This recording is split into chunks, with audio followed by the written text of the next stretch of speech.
나는 이 책을 읽으면서 감옥의 역할에 대해 다시 생각해 보게 된 것 같아.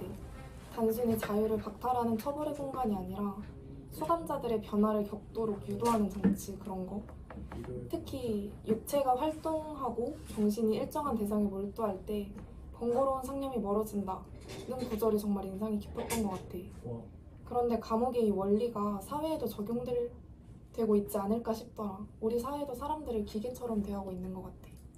나도 그 부분이 공감이 됐는데 푸코가 감옥 같은 사회 제도가 단순히 처벌을 넘어서 규율과 감시를 통해 사람들을 통제한다고 설명한 부분이 좀 흥미로웠던 것 같아. 근데 사실 감옥뿐만 아니라 학교나 회사 같은 곳에서도 마찬가지잖아.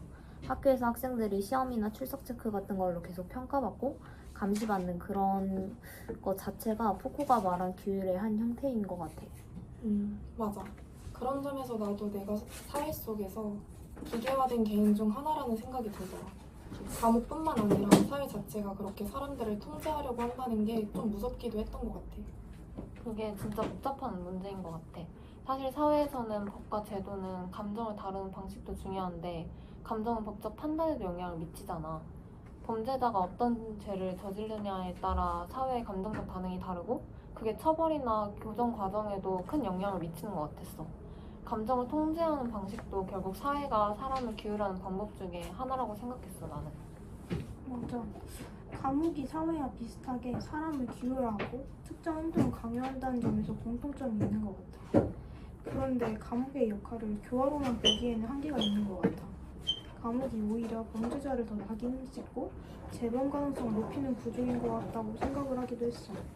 결국 사회로 복귀해도 그 낙인이 계속 남아서 다시 범죄자가 될 가능성이 크지 않나?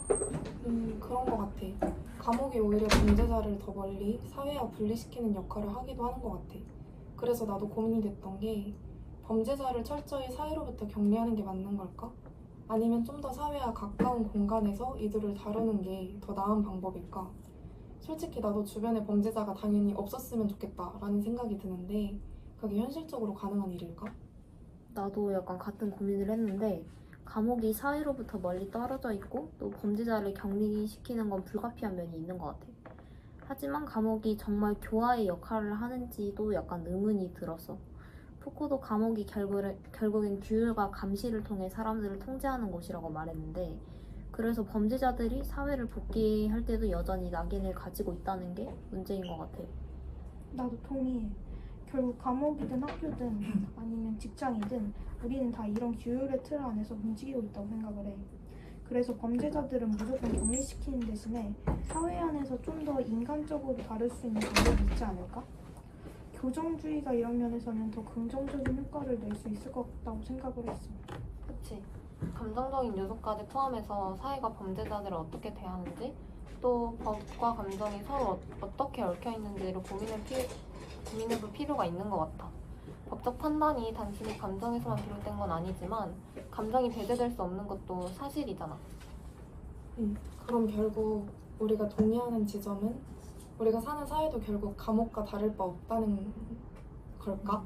기계화된 개인들이 규율 속에서 움직이고 감정조차 통제받고 있다는 점에서 말이야. 그니까 사실 결국 우리 모두 감시의 눈에 있는 셈이잖아. 학교에서든 사회에서든. 그치. 그래서 감옥과 사회가 다르지 않다는 게 푸코가 말한 핵심이 아닌가 싶어. 감옥만이 문제가 아니라 우리가 속한 사회도 그와 같은 방식으로 돌아가고 있다는 점에서 말이야.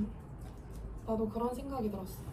나 자신도 그 시스템 안에 있다는 게 조금 불편하기도 하지만 한편으로는 어쩔 수 없는 현실인 것 같아.